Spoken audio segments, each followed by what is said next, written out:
everyone, how's it going? Name's XB, and today we are going to be taking a look at Realms Royale in a nutshell.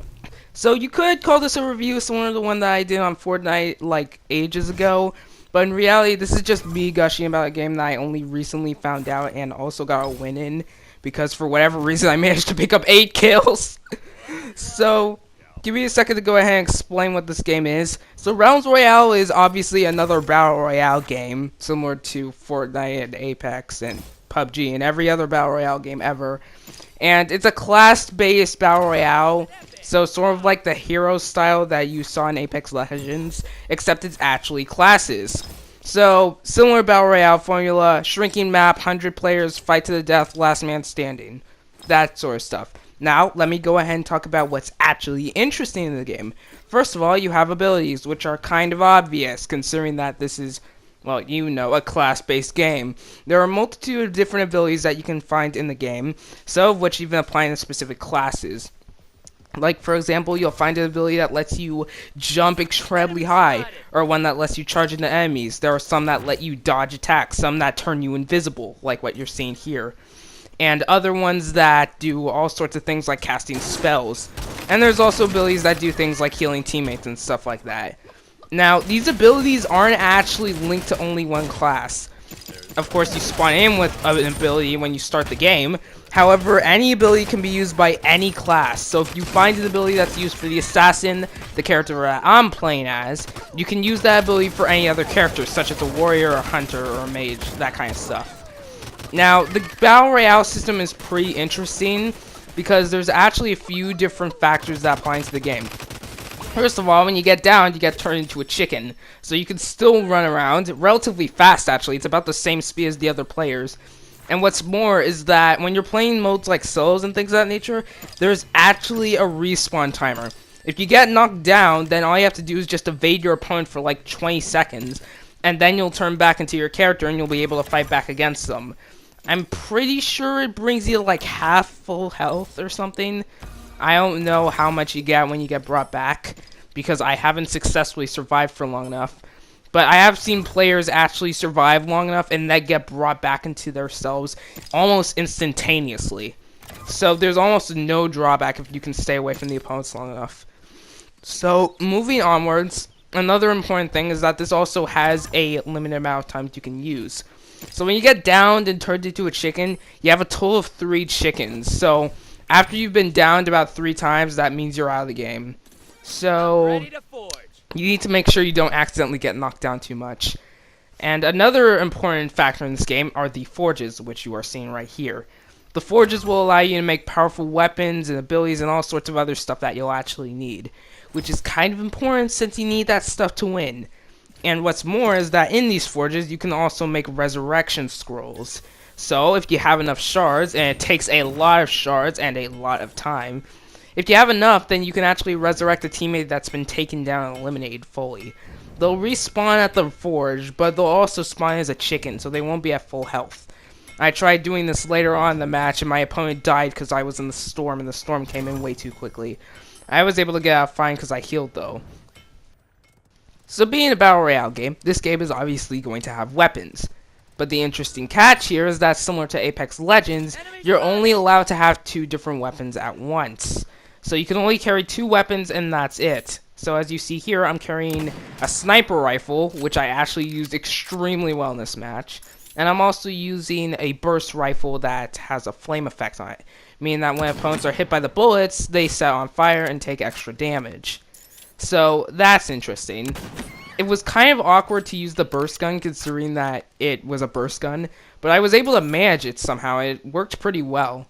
Now, another important thing you need to know about these guns, while they do have to reload, they never run out of ammo. You can keep shooting as much as you need to, because you can just press the reload button and you will get all the ammo back. You don't have to collect ammo or anything like that. Just take the gun and you're good to go. So as you saw with the sniper rifle, and with this gun as well, I can just get brought back immediately to the full amount of bullets that I need. Which was helpful considering that I took role in that fight and managed to take down 2 opponents on my own. So another thing you will see me doing here is disenchanting. Disenchanting basically means destroying the item and turning it into shards. And you need shards in order to use the forge, but you can only have a max of 200 shards. Once you hit that max, you can't disenchant any more items. However, those shards come in handy, and when you get to forges, they tend to be used pretty quickly. And also, you pick up shards that your opponents had, so killing opponents is a good way to pick up shards. You'll also find things such as runes, which will allow you to increase your damage or your stats, stuff like that. Sort of like your abilities, but not really. So, another thing you see me using right now is a horse. This is a mount. All players have mounts when they can summon whatever they want to. So, you can use it an unlimited amount of times. You're not hindered by it at all, and it gives you incredibly fast movement. So, it's sort of like vehicles in literally every other Battle Royale game, but there's no drawback to it. Well, except for one thing. You can't fire while you're on mounts, and what's more is that if your mount gets shot, you'll be immediately taken off of it. So if someone hits your mount instead of you, then the mount will immediately disappear, which is kind of unfortunate. And also, your mount will disappear if you jump from too high a location. There isn't any visible fall damage I can find yet, but if you jump too high, then your mount's going to disappear. So it's as simple as that. Now, the map obviously has a few different locations. A few of them are actually marked, but some of them are a little bit less obvious than others.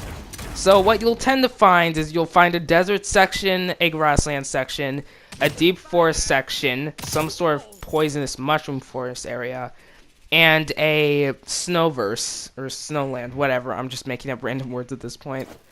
So, yeah, they tend to come in handy. Or going to these locations tends to be pretty helpful. You of course have a storm which will move all the time, and it's basically similar to every other storm. You have a timer before it starts moving, and then when it actually starts moving, you need to make your way there, and fast. So another thing about the game is that while it does have a typical marker system, it also has a bit of a ping system. But the ping system is very hard to access because you have to press left on the control pad in order to actually use the ping, which is incredibly awkward and near impossible to actually use, as you have to hold the button and then press square, making it extremely hard to actually use. But I haven't found it as much of a huge problem because I don't usually use pings. But when I want to use callouts, it tends to get really annoying. Like how I have to constantly press on the left to basically not move or aim in order to call out that I spot an enemy. And it's kind of stupid. So with all of that out of the way, I've basically gone over a couple of the main things. So I want to go ahead and give off a few closing tips before the match actually ends and before I completely run out of space for this footage. So I'm going to cut ahead later in the match to show some more interesting footage, as well as giving you guys some tips. And something important is this game is free to play on the PlayStation Store. So you can download it right now if you want to. And honestly, I don't really have many huge feelings for this game. It's kind of mixed, but it's interesting I managed to win with 8 kills in the entire game. It was kind of cool. Alright guys, time for some closing tips. Alright, so tip number 1 is that when you go ahead and pick up a new weapon, you should always reload it. That might seem kind of obvious with every other Battle Royale game, but since you're not constrained by ammo or anything like that, make sure you reload at every single opportunity. Another thing is that the little number in the bottom left, I believe it might tell you how many bullets you have left. Either that or it tells you the max amount. But if you see it's under the max amount of bullets that can carry, make sure to reload that thing immediately. Alright, so another tip that I want to go ahead and give you guys. The burst weapons and assault rifle weapons look incredibly similar to each other. But the burst is actually not that bad in this game, and it can actually be quite helpful. The sniper rifles also only have 1 bullet in them. So you can only take that 1 shot and then you have to reload. So that could be a bit of an issue if you are used to sniping people all the time. So just pay attention to that. So moving onwards to my second tip. It could be second or third. I don't know. I'm just going to go ahead and call out the next few tips as I move onwards. If you get downed as a chicken, then try to go ahead and stick near your teammates. So that way they'll be able to cover you and it'll be less likely they'll be able to shoot you. And also, if one of your teammates gets knocked down, make sure you defend them, as they'll be able to come back after a few seconds. So So don't leave them for dead as if you'll have to revive them in order to get them back up. They'll be able to revive by themselves.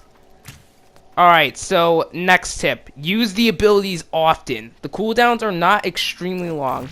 And if you use cooldowns specific to the character, like I'm using the smoke bomb with an assassin's character, then the cooldowns really don't matter that much and you can constantly use them whenever you need to. Especially since I was able to use the smoke bomb constantly with no drawbacks. Another important thing that you want to go ahead and make sure when you're using the abilities, make sure you read their descriptions before actually using them, because a lot of different abilities have a lot of awkward effects that you probably won't know unless you use the character with that specific ability. Moving onwards to another tip, make sure you use the map. It's kind of important because it's going to be your main way to see teammates. Sorry, I had to clear my throat there. And the map will also show you a few different things. It'll show you the forge locations, which are kind of important to get the best stuff. And it will also show you the catapults. The catapults will allow you to launch to areas extremely quickly. I haven't used them yet, but I assume that they work similar to the cannons in Fortnite or something like that. I'm not sure. I'm not sure if I went over forges, but if I already went over them, I'm sorry, but I'm going to be saying this tip again. Use the forges all of the time. They're the best way to get the best stuff. And if you want to make sure you don't get completely wrecked in a single match, I suggest you use them. Especially considering that this burst gun did wonders for me in this entire match.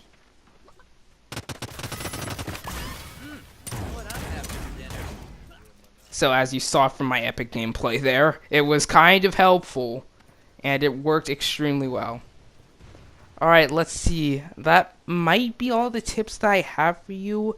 I think I'm not entirely sure. I'm trying to remember if there's anything else I need to tell you guys. Let's see here. Yeah, you might want to go ahead and use the callouts. I mean, yes, I know they're obnoxious to try to use, but they're really helpful. So if you can actually get the time to utilize them and not completely mess up in pressing the buttons, I suggest you use callouts whenever you can. And also use the mounts a lot. They're a good way to go ahead and push on enemies, which is kind of helpful.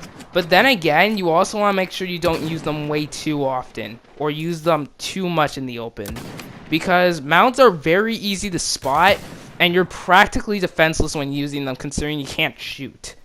So make sure that you use mounts, but use them cautiously, or use them with caution, I guess. Alright, I think I've got literally everything on this game that I need to tell you guys about. So in conclusion, Realms Royale is okay. Okay, it's not okay. It's generally a pretty good game. I mean, it's got slight changes to the Battle Royale formula. Not huge ones. I mean, it might have done them before Apex, considering that Realms was out before Apex was. And it actually uses its ideas pretty well. It's interesting that you don't have to reload your weapons, so that's fun, as you only need to manage which weapons you take with you. The abilities are fun to use and are pretty nice to use, and they literally will work in just about every situation. They're not situational at all. I don't really have any complaints on this game that I could talk about, but then again, it's not one of the greatest Battle Royale games. So I'm going to give it in total a 7.5 out of 10. It's good, and if you're looking for a Battle Royale game, this should meet your fancy.